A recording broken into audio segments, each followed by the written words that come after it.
Bahagyang bumaba ang proposed funds ng Department of Migrant Workers sa susunod na taon. Mula sa 6.7 billion pesos, ngayong taon, bababa na ito sa 6.3 billion pesos. Nagbabalik si Isaiah Mirapuentes sa kanyang Politico Update. Hamon pa rin para sa Department of Migrant Workers ang pag-aasikaso sa mga Filipino abroad, lalo na't may nagpapatuloy pa ring tensyon sa Middle East. Sa budget deliberation sa Kamara para sa pondo ng DNW sa susunod na taon, kabilang sa hiling nila, tugunan ang pangangailangan ng mga deployed employee o yung mga tauhan ng DNW on the ground.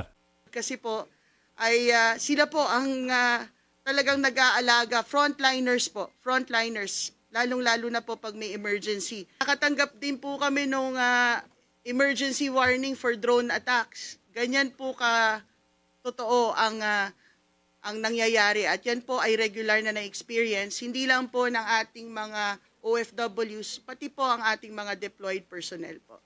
Maliban dyan, aminado ang OWA na kulang ang pondo na nakalaan para sa emergency repatriation, kaya ang panawagan nila, taasan ang alokasyon. Hindi pa tapos ang krisis ng US-Iran conflict. Yung 900 million, Madam Chair, hindi sapat. Ang hinihingi po namin, of course, at the very minimum po, i-restore yung 1.2. Currently po, ang nagastos na po natin ay 1.7 billion. Pag may krisis na kasing laki ng hinarap po natin, Kong at Madam Chair, 3 buwan, 6 na buwan, ubos na po agad.